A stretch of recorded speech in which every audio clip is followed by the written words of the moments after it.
Saudações, humanidade.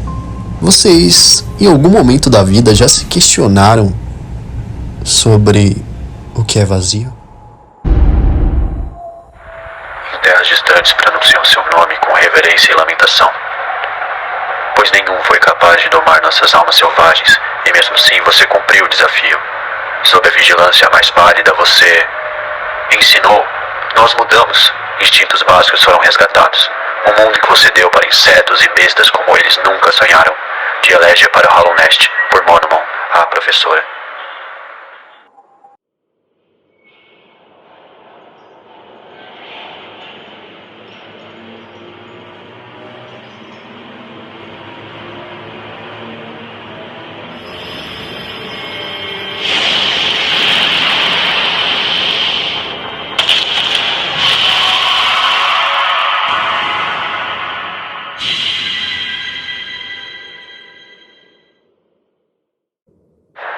Hollow Knight é sobre ir em busca de um objetivo, que inicialmente não é claro, e perder-se no processo até começar a entender de fato o que lhe cerca e qual a sua missão naquele ambiente. Aquele ali é o cavaleiro, ou Knight. Ele não fala nada nem expressa desejos, sonhos, ambição, ou apresenta alguma vivacidade de expressões. Aquela cidade distante é Turfmount. Lá é a superfície de Hollow Nest. Mas de alguma forma, sua presença e atitudes comove como influencia os personagens que encontra pelo seu caminho a tomarem decisões importantes sobre suas ações na caída Hollow Nest, ou apenas interagem sem muitas mudanças de comportamento, seguindo um padrão repetitivo e incisivo quanto o que procura encontrar ali.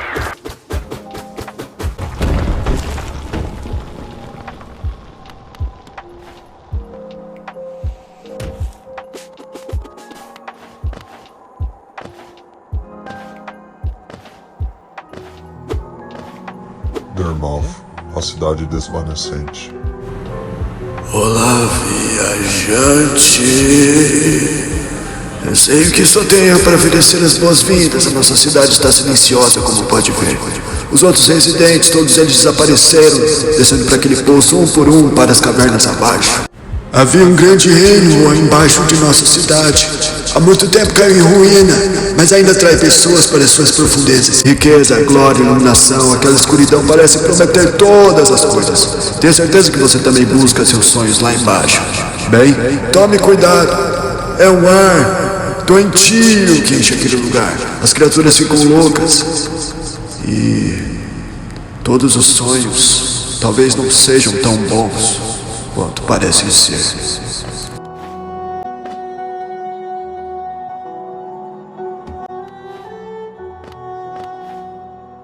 Além disso, os viajantes perdem a memória. E assim começa uma longa jornada. Primeiro, Pela encruzilhada esquecida.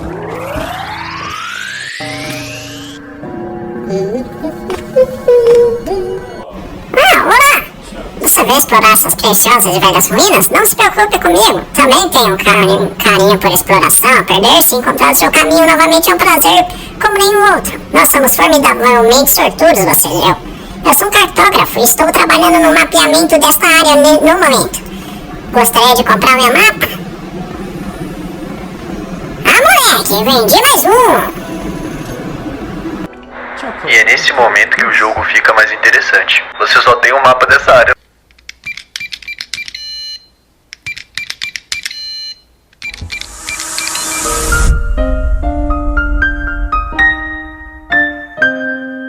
Eu sou triste.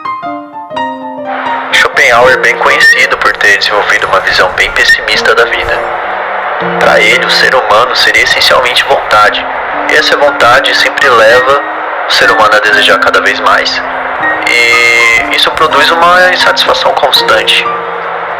A essência do mundo seria essa vontade insaciável de querer sempre mais, de querer se realizar mais, de querer atingir mais objetivos, sendo ela também a origem da desgraça, das lutas entre os homens, da dor e do sofrimento no mundo. O vazio é composto por uma ausência de volição, de vontade, uma percepção muitas vezes negativa em um sujeito que está em conflito com ele mesmo. Mas para Shopenhauer, apenas pela arte, pelo abandono de si mesmo, esse sujeito poderia se libertar da dor. Bem, essa é a visão de Shopenhauer, mas ainda assim, o vazio não está completamente explicado. Eu não posso afirmar que ela é incorreta, mas cada um encontra um jeito de encarar a realidade.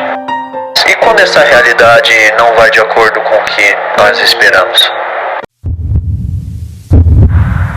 Salto de expectativas, uma grande queda em frustrações. Kierkegaard procurou analisar os problemas da relação existencial do homem com o mundo, do homem consigo mesmo e do homem com Deus. Nas relações do homem com o mundo, a natureza e outras pessoas seriam dominadas pela angústia, que é entendida como um sentimento profundo que temos quando percebemos que a vida é muito instável e que nossas expectativas podem não ser realizadas. Tudo pode acontecer. Tá, essa é outra visão bem deprimente, mas o que aconteceria se você, ao invés de saltar, mergulhasse?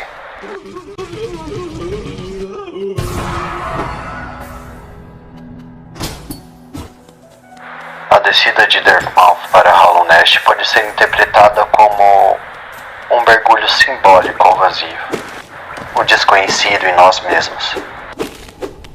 Uma jornada de autodescoberta, de propósito e de muitos mistérios que sempre parecem se desdobrar mais a fundo, mais embaixo.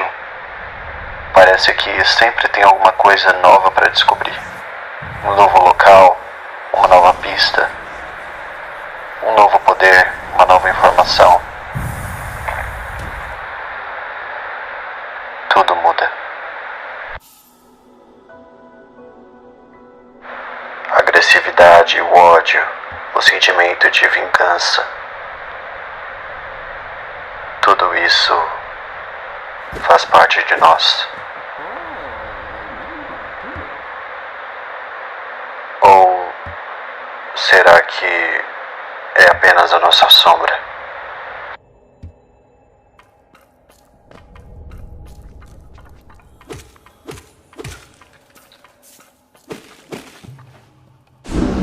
Monte ancestral.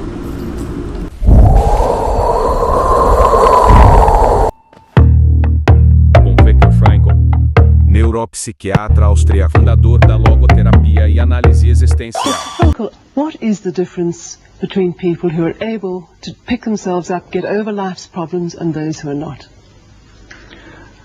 The decisive factor is decision, the freedom of choice, the freedom to come up with a decision. It should be, I would like to become this way or another, in spite of conditions that should only seem to fully determine my behavior. I wish to act freely as a responsible being, which is a human being. I wish to act in accord with heredity and environment, owing what I become to them, but also, if need be, in spite of the worst conditions. This is exactly what you could watch and witness under severe, extreme conditions of stress or of tragic conditions. Just think of people living for several years under the worst conditions of a prisoner of war camp.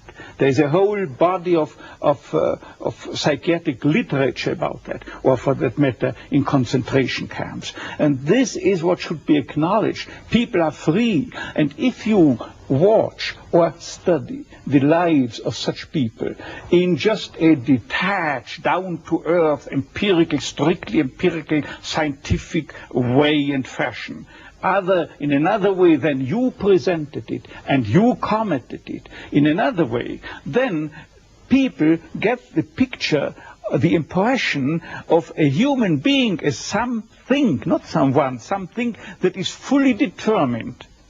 Whereas they don't recognize and acknowledge the freedom and the responsibility for themselves, the responsibility for making something or someone out of himself. So your basic philosophy is that life has meaning under all conditions, but how easy is it when there's a sense of hopelessness, a sense of despair, to recognize this meaning? Let me confront you with a somewhat strange definition of despair. As I'm used to proclaiming is that despair can be explained in terms of a mathematical equation. D, capital D, equals S minus M. What does it mean? Despair is suffering without meaning. As long as an individual cannot see any meaning in his or her despair, he or she will certainly be prone to, in its suffering, I wanted to say, no meaning in the suffering. He or she will certainly be prone to despair and, under certain conditions, to suicide. But at the moment they can see a meaning in their suffering, they can mold it into an achievement, they can mold their predicament into an accomplishment on the human level. They can turn their tragedies into a personal triumph. But they must know for what. What should I do with it? But if people, like so many segments of present-day society and population, cannot find any meaning whatsoever in their lives, cannot see anything meaningful, they more often than not have something to live by, or say at least enough to live by. They cannot see anything to live for. What is the answer to the question, why me? Why did this happen to me? The answer to such a question is nothing that a psychiatrist or any other type of a scientist can come up.